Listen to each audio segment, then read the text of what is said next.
Hello dears, welcome back to Xylem learning. Shweta miss ആണ്. അപ്പോൾ അത് അടിപൊളിയായിട്ട് നമ്മൾ ഓരോ സബ്ജക്ട്സ് ആയിട്ട് നമ്മൾ പഠിച്ചുകൊണ്ട് നിൽക്കുകയാണ്. നമ്മൾ ഓണം എക്സാം ഒക്കെയാണ് നമുക്ക് വരാൻ പോകുന്നത് അല്ലേ. അപ്പോൾ ഇമ്പോർട്ടൻ്റ് ആയിട്ട് പഠിച്ചിരിക്കേണ്ട ഒരു പാറ്റേൺ നമുക്കൊന്ന് നോക്കിയാലോ അല്ലേ. എല്ലാവരും ശ്രദ്ധിച്ചോളൂ. അടിപൊളിയായിട്ട് നമുക്ക് എന്ത് ചെയ്യാം, ഈ ഒരു പാറ്റേൺ എങ്ങനെയാണ് ചെയ്യുക എന്നുള്ള കാര്യം നമുക്ക് നോക്കാം. അപ്പോൾ ഇതാ നമുക്ക് ഇവിടെ തന്നിരിക്കുന്ന മക്കളെ കുറച്ച് പാറ്റേൺസ് തന്നിട്ടുണ്ട്.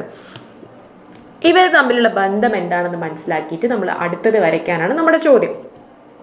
അപ്പോൾ ഈ തന്നിരിക്കുന്നതിൽ കളർ ചെയ്തൊരു സർക്കിൾ ഉണ്ട്, പിന്നെ എന്താണ് ഒരു ട്രയാങ്കിൾ ഉണ്ട്, പിന്നെ സാധാ ഒരു സർക്കിൾ ഉണ്ട്, പിന്നെ എന്താണ് ഒരു റെക്റ്റാങ്കിൾ ഉണ്ട്.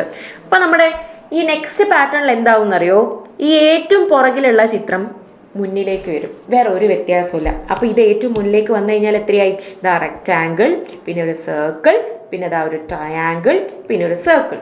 ഓക്കെ, ഇനി അടുത്തതിലോ ഇത് ഏറ്റവും മുന്നിലേക്ക് വരും. അപ്പോൾ എത്രയായി, ഇവിടെ ഒരു സർക്കിൾ, പിന്നെ ഇതാ ഒരു റെക്റ്റാങ്കിൾ, പിന്നെ വീണ്ടും ഒരു സർക്കിൾ, ഒരു ട്രയാങ്കിൾ. അപ്പോൾ അടുത്ത ചിത്രം എങ്ങനെയായിരിക്കൂടാ, ഇതാ ഇതെടുത്ത് മുന്നിലേക്ക് വരും അല്ലേ.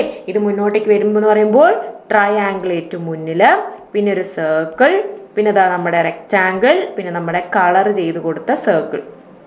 ഓക്കെ, കളർ ചെയ്ത് കൊടുത്ത സർക്കിൾ. ഇങ്ങനെയാണ് നമ്മൾ പാറ്റേണുകൾ വരയ്ക്കാം. ഇനി അടുത്ത ചോദ്യം നോക്കിയാലോ. ദാ ഇവിടെ നിങ്ങൾക്കൊരു സ്ക്വയർ തന്നിട്ടുണ്ട്. സ്ക്വയറിൻ്റെ മേലെ ഇങ്ങനെ ഒരു ചിത്രം വരച്ചിട്ടുണ്ട് അല്ലേ. ഏറ്റവും മുകളിൽ സെൻട്രലായിട്ട് ഇങ്ങനെ ഒരു വി പോലെ വരച്ചിട്ടുണ്ട്, ഒരു തല തിരിഞ്ഞിട്ട് ഒരു വി വരച്ച് വെച്ചിട്ടുണ്ട്. അടുത്തതോ റൈറ്റ് സൈഡിലേക്കാണ് ആ വി എത്തുന്നത്. പിന്നെയോ ഈ വിയുടെ മൊന എന്ന് പറയുന്നത് ഇവിടെ. അപ്പോൾ ആദ്യം ഇവിടെ എത്തി, പിന്നെ ഇങ്ങോട്ടേക്ക് മാറി, പിന്നെ ഇങ്ങോട്ടേക്ക് മാറി. അപ്പോൾ അടുത്തത് എവിടെയായിരിക്കും? യെസ്, ഇവിടെ ആയിരിക്കും അടുത്തത് വരിക അല്ലേ.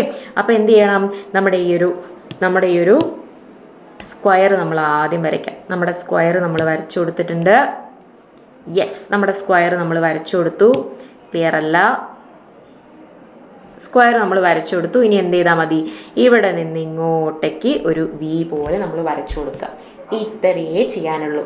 അപ്പം യെസ്, ഇനി അടുത്ത വീഡിയോ ആയിട്ട് ഇമ്പോർട്ടൻറ്റ് ടോപ്പിക്സ് ആയിട്ട് മിസ് വരുന്നതായിരിക്കും. അതുവരേക്കും ടാറ്റാ.